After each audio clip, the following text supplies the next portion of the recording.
Welcome back to Tabletop 24. We're back on the UKGE show floor. We're at CGE. I'm with Peter, that is the designer of Starship Captains. We've just had a 3-player demo, full game that you have graciously run us through. This is obviously the prototype version, so not everything is final, but a fantastic game. Not to spoil it too much, we've got the first few rounds that we'll skip to a little bit later, and obviously the rules overview. But give us an overview of the game. So as the title might suggest, the game is about you. The players are Starship Captains, newly promoted, just got their own spaceship. Not a very good one, a little broken down. So you have to work with that. But basically the game is about moving through space, completing these missions, befriending the various factions, proving to the higher-ups that you are a good captain. That's the gist of it. There's lots of details and nitty-gritties in it, but you basically, the better you do in the game, the more you take care of your crew and handle them, and the more you fiddle with your ship, repair it and upgrade it, the better you'll do at the game. Yeah. So. These and obviously I know they're not final, but these guys are fantastic. You've got a lot of different sculpts in there, and we've just mentioned, and probably to jump ahead a little bit, but one of the things you said to me is that not everybody's going to get the same distribution of the sculpts. They'll get the same distribution of the colors, colours and the rolls, but you're going to be getting potentially. I might have 3 alien blue officers, whereas somebody else might have 2. But you'll all have the same amount. But so the thought that's gone into everything here, the theme is so integrated into mechanics. Where did this all come from? So it sort of sprang from this is my first design, and I've always been told also from other creative people that if you want to do something, you should do something that you know something about and then you're passionate about. And I'm passionate about board games, and I'm passionate about sci-fi, so it's like, well, it made sense that if I was ever to make a game, that it would be a sci-fi board game. And then I've never been a fan of the whole horror, dark, gritty sci-fi, which you see a lot of now, both in TV and in board games and digital games in general. So I always wanted it to have this light-hearted, playful theme because I like games with color, the pop, and they have like a goofy humor and stuff. So that's sort of where the whole conceptual idea of the game came from. I mean, from that, yes, and I know obviously you've got a direction in some of the artwork, but the artists have done a fantastic job with what we've got so far.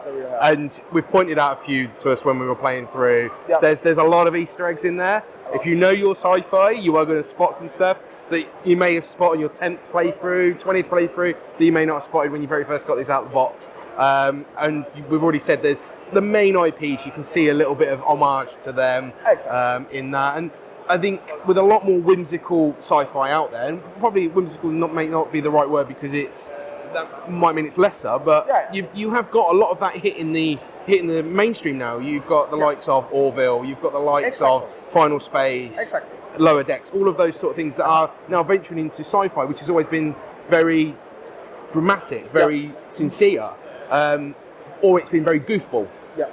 You've never really had that middle ground, have you? No, and now you've got that in the mainstream media, and then you've got something like this that complements that really well. It's like a very good point. Actually, I haven't thought about that, but it's a good point that it is sort of and again, it's also about approachability, right? Because the dark, gritty sci-fi games will also, like, the people that already like sci-fi and these kinds of games will be drawn to them, but like everyone that might not necessarily be into sci-fi, they'll shy away completely from those games, where I feel something that pops and has color will attract, hopefully, some people that would never look at a sci-fi game. And on top of that, a Euro game, right? Euro games are notoriously dry and drab looking, right, and don't really have a theme. That was always my goal, to have it. It has to be a thematic Euro for me, and I think it feels like a thematic Euro. It doesn't feel like you could strip away the theme and put a trading in a Mediterranean theme on top of it. Yeah. So one of the players that we were playing with was saying very much that they looked at the box and they were like, okay, well, it's taking the sci-fi theme, and then, well, let's see what the mechanics are like. But they are so integrated into the theme that, yes, you could probably strip everything back and it would work. Yeah, but it wouldn't be. I think even if at that point you'd be then thinking, oh, this is the theme I want to apply to it, and it's so integral. And like I say, you've got your red shirts, your blue shirts, your yellow shirts that are going off and doing these very thematic things that in the back of your head you do sort of lodge there, being that fan. And sort of moving back to the point you just made, that it's not a dry Euro. You are getting points everywhere. You're very much in charge of your own destiny.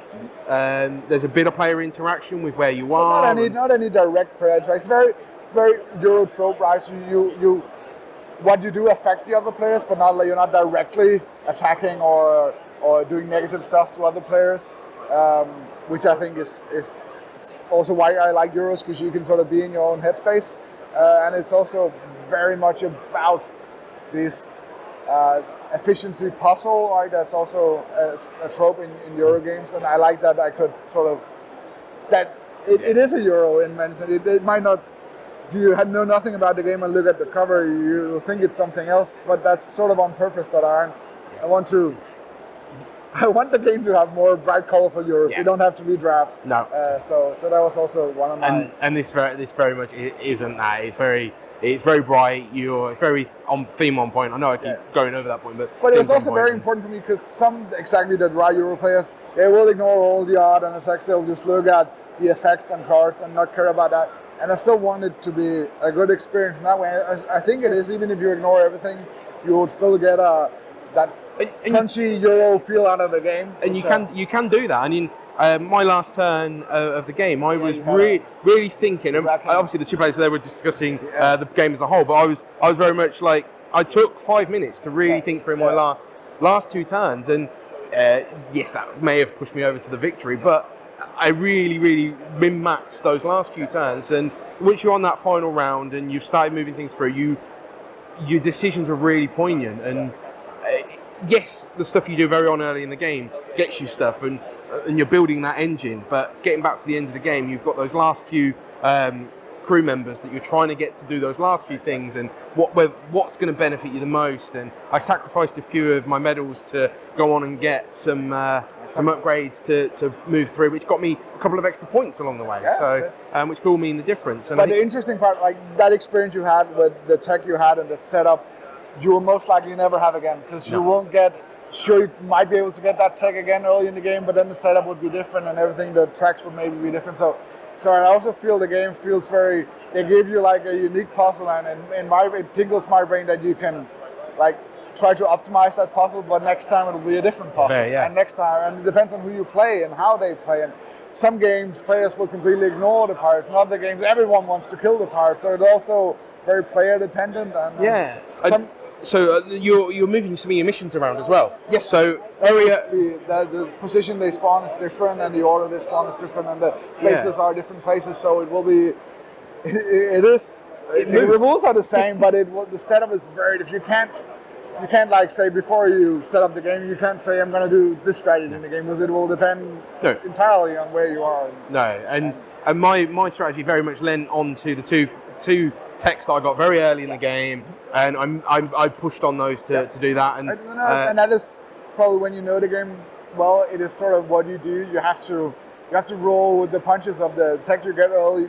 Try to get, because they all in themselves are about action efficiency. The more you can use them and squeeze out of them, the more extra actions, extra points you can churn. So those few starting techs you get can really define how you play the game if you want to win the game. Yeah, and like I said, those missions will move around a little bit depending upon what order people complete them in.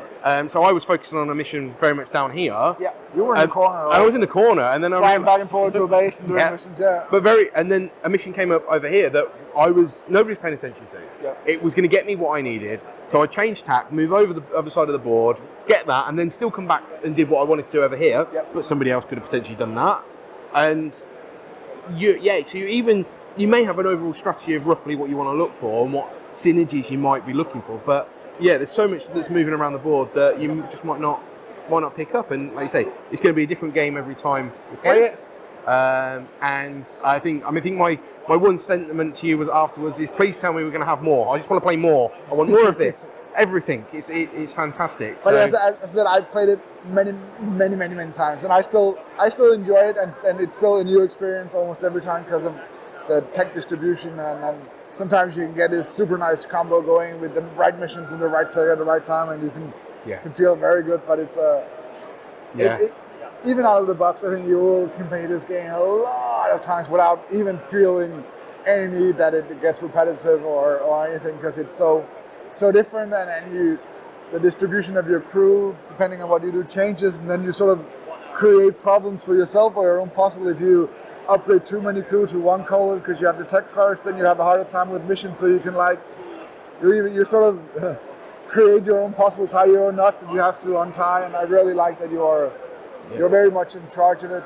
And again, as a Euro game, I also wanted to be. Of course, the missions are random and stuff, but it's not like there's no real luck in the game. No. Sure, you can have a tech that's good and a mission, but there's not like no dice rolling or any. Hey, maybe you get good stuff, maybe you get bad stuff. It's very much. You can very much see the consequences of your actions before you do them. So we'll come on to the missions. Yeah. Obviously, they all have a point value. Yes. You're looking to score the points at the end of the game. Course. But the points are very much balanced with what you're going to get. So this is only a 2-point card, but you're getting a really good benefits on here, which you're looking for that synergy and that progression. Exactly. So, Peter, it's a fantastic game. Thank you. Thank you for demoing it. Thank you for taking this time with us. My pleasure. You are looking to get a release for Essen. It will be premiered at Essen, and then probably it will be in shops shortly after that. Again, Czech Republic produced their games in Czech. So we're not in this whole Chinese distribution issue. So I think for Europe it will be out quickly after that. The States is a different issue, shipping and stuff. But for us here in Europe, it probably will be pretty good. I think they actually will ship some over there earlier, so that it will be there also in the fall. But yeah. So I can't wait to get my hands on this. I can't either. And the final copy. So, like I say, thank you for taking the time. Pleasure. Thank you for watching this video, and check out other videos from the convention. If you haven't done so already, give us a like and a subscribe. Check out Starship Captains on BGG. Stay tuned, and we'll catch you next time. Cheers. See ya.